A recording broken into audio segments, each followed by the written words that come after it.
Welcome to smart study channel. Guys, आप लोगों का फिर से मेरे चैनल पर स्वागत है। मैं काफ़ी दिनों के बाद वीडियो लेकर के आया हूँ, लेकिन काफ़ी इम्पोर्टेंट्स नोटिफिकेशन के साथ लेकर के आया हूँ। और मैं आपको बताने वाला हूँ एक और सरकारी नौकरी के बारे में जो पोस्ट ऑफिस से रिलेटेड है, यानी पोस्ट ऑफिस में भर्ती की जाएगी। तो और ये सिर्फ 10वीं पास पर ही है। लगभग 5,000 पदों पर भर्ती की जाएगी। तो आज मैं आपको इसके बारे में फुल डिटेल्स बताने वाला हूँ। और ये जो भर्ती की जाएगी वो मुख्य रूप से बिहार और महाराष्ट्र में की जाएगी, यानी कि 2 स्टेट में आपके लिए भर्ती आई है। तो पूरी जानकारी लेने के लिए आप इस वीडियो के लास्ट तक बने रहें। मैं इस वीडियो के माध्यम से आपको इस नोटिफिकेशन के बारे में पूरी जानकारी दूंगा, जैसे कि डेट्स, लास्ट डेट कब तक है, कब से फॉर्म भरना शुरू हुआ है, मेरिट लिस्ट कब आएगी, और इसके बाद सिलेक्शन प्रोसेस क्या रहता है, इसमें मेरिट लिस्ट कहाँ तक जाती है, कितने पद हैं, कैटेगरी वाइज कितने पद हैं, और सैलरी वगैरह क्या रहती है, सैलरी के साथ साथ और क्या क्या मिलता है। तो इसके बारे में आपको मैं फुल जानकारी देने वाला हूँ। तो इस वीडियो के लास्ट तक बने रहें। चलिए मैं स्टार्ट करता हूँ। तो आज जो हम बात करने वाले हैं वो इन बिंदुओं पर बात करने वाले हैं, जैसा कि आप देख सकते हैं। यानी कि सबसे पहले तो हम डेट्स के बारे में बताएंगे आपको। इम्पोर्टेंट डेट्स कौन कौन से हैं, इसमें फ़ीस क्या रहने वाली है, एलिजिबिलिटी क्या है, एज कहाँ तक है, नंबर ऑफ़ पोस्ट कितने हैं, जॉब प्रोफाइल क्या रहती है, यानी कि कौन कौन से पोस्ट पर भर्ती आई है, सिलेक्शन प्रोसेस क्या रहेगा, सैलरी क्या रहेगा, सैलरी के साथ साथ और क्या मिलता है, मेरिट लिस्ट कट ऑफ वगैरह कितनी जाती है, इन सब के बारे में मैं आपको एक एक करके जानकारी दूंगा। तो चलिए शुरू करते हैं आपके लिए। तो सबसे पहले हम बात करते हैं डेट्स के बारे में। तो जो एप्लीकेशन फॉर्म भरना शुरू हुआ है वो 27 अप्रैल से ही शुरू हो गया है, यानी कि कल से ही शुरू हो गया है। और इसकी जो लास्ट डेट रखी गई है GDS के तरफ से वो है 26 मई, यानी कि लगभग पूरे 1 महीने का आपको टाइम दिया गया है फॉर्म भरने के लिए। लेकिन मैं आप लोगों से कहना ये चाहूँगा कि जब फॉर्म की शुरुआती डेट में ही फॉर्म भर लेना चाहिए, अगर आप फॉर्म भरने के लिए एलिजिबल हैं तो और इंटरेस्टेड हैं तो। और इसकी जो फीस पे करने की लास्ट डेट रहेगी वो भी 26 मई को ही रखा गया है। मेरिट लिस्ट आपको वो नोटिफाई कर देंगे जल्द ही।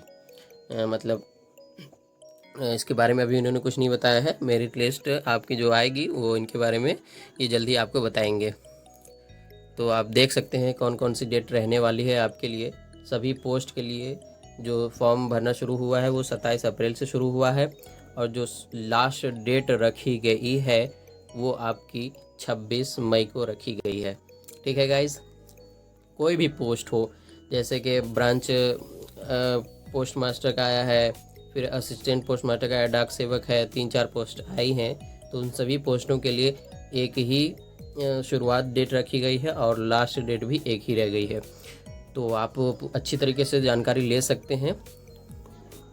चलिए, तो ये तो डेट्स के बारे में हो गए, और मैं आपको बताता हूँ कि फ़ीस क्या रखी गई है। तो फीस जनरल और OBC के लिए मात्र 100 रुपये रखे गए हैं, और फीमेल के लिए कोई भी पैसा नहीं रखा गया है। SC ST के लिए भी कोई भी नहीं है, 0 है। तो आप आसानी से इस फॉर्म को भर सकते हैं। बहुत ही मिनिमम चार्ज रखा गया है।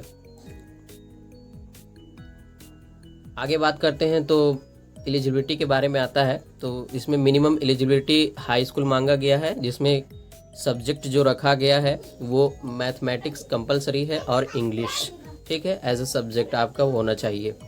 एज लिमिट की अगर हम बात करें तो इसमें मिनिमम एज जो है 18 साल का है, मैक्सिमम एज 40 साल का है। आप एज रिलैक्सेशन भी देख सकते हैं, जो मैं आपकी इसकी PDF में आपको इसमें डाल दूंगा डिस्क्रिप्शन में, वहाँ से आप PDF में जा करके पूरा पढ़ सकते हैं, पूरी जानकारी इसमें ले सकते हैं कि किस कैटेगरी में कितना छूट दिया गया है। तो ये तो एलिजिबिलिटी के बारे में हो गया, एजुकेशन के एलिजिबिलिटी और एज की एलिजिबिलिटी। आगे बात करते हैं हम तो वैकेंसी के बारे में बात करते हैं, पोस्ट के बारे में कि टोटल पोस्ट कितने हैं। जी हाँ, तो टोटल पोस्ट इसमें आपके 4,368 पोस्ट हैं। ठीक है, 4,368 पोस्ट है जो बिहार और महाराष्ट्र मिला करके है। तो लगभग 4,500-5,000 हज़ार के आसपास आपकी पोस्ट है। काफ़ी अच्छी पोस्ट है यहाँ पर। और आगे हम अगर बात करते हैं तो कैटेगरी वाइज पोस्ट ये है बिहार के लिए। EWS में पोस्ट जो है आपकी 146 है। OBC के लिए काफ़ी अच्छी पोस्ट है, 500 प्लस पोस्ट है। फिर PWD ABC के लिए 12, 5, 23 अलग अलग पोस्ट है। SC के लिए 294 है, ST के लिए 45 है और जनरल कैटेगरी में 903 है। लगभग 1,000 के आसपास पोस्ट है। और कुल मिला के बिहार में जो आपका पोस्ट है वो लगभग 2,000 के आसपास है। ये पार्टिकुलर बिहार में है। अगर हम बात करते हैं कि महाराष्ट्र में कैटेगरी वाइज कितने पोस्ट हैं, तो महाराष्ट्र में अगर हम बात करते हैं तो टोटल पोस्ट आपके 2,500 के आसपास है, यानी 2,428 है। कैटेगरी वाइज अगर हम देखें तो EWS में 246 है। OBC में यहाँ पर भी 500 प्लस है, यानी कि 565 इसमें भी है। PWD ABC के लिए क्रमशः आपका 10, 23 और 29 पोस्ट है। SC ST के लिए आप देख सकते हैं 191 और 244 है। तो ये आपका महाराष्ट्र का हो गया। आगे आइए बात करते हैं हम तो जॉब प्रोफाइल के बारे में, यानी कि इसमें कौन कौन से पोस्ट पर भर्ती की जाएगी। तो मैंने आपको बताया था कि 3 पोस्ट पर भर्ती की जा रही है, जिसमें से पहला है BPM यानी कि ब्रांच पोस्ट मास्टर। दूसरा है assistant post master ABPM, assistant branch post master, ठीक है। और तीसरा है डाक सेवक। तो ये जो है इसकी सैलरी अलग रहने वाली है और इन दोनों पोस्ट की सैलरी एक रहने वाली है। तो ये ज़्यादा अच्छा पोस्ट माना जाता है, उसके बाद ये दोनों पोस्ट आते हैं, ठीक है। तो ये हो गया आपकी जॉब प्रोफाइल के बारे में। आगे अगर हम बात करते हैं तो सिलेक्शन प्रोसेस के बारे में मैं आपको बता दूं, सिलेक्शन किस तरह से होगा यहाँ पर। तो यहाँ पर कोई भी एग्ज़ाम नहीं होगा, सिर्फ 10वीं की मार्कशीट पर यानी कि उसकी जो मेरिट बनेगी उसी पर भर्ती की जाएगी।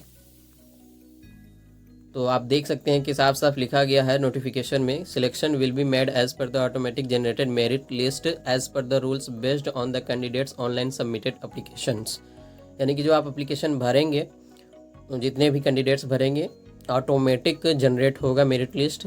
और मेरिट लिस्ट सिर्फ जो उसमें वेटेज काउंट किया जाएगा वो सिर्फ 10th स्टैंडर्ड का ही वेटेज काउंट किया जाएगा। आप देख सकते हैं, आराम से पढ़ सकते हैं, मैं इसको स्किप कर दे रहा हूँ, ठीक है। आप देख सकते हैं सेकंड नंबर पे, no weightage will be given for higher education qualification, only marks obtain in 10th standard of approved boards aggregate to percentage to the accuracy of 4 decimal. यानी कि जो परसेंटेज एक्वायर किए जाते हैं स्टूडेंट के द्वारा, उसमें 4 डेसिमल तक काउंट किया जाएगा मेरिट लिस्ट तैयार करने के लिए। और कोई भी हायर एजुकेशन का इसमें कोई भी हेल्पफुल नहीं रहेगा, यानी कि सिर्फ 10th के बेसिस पे ही मेरिट लिस्ट बनाई जाएगी और इसी के थ्रू भर्ती की जाएगी। जब मेरिट लिस्ट आ जाएगी तो उसके बाद आपका जो DVUV होता है, डॉक्यूमेंट वेरिफिकेशन वगैरह, उसके बाद फिर आपको ज्वाइनिंग लेटर भेज दिया जाएगा।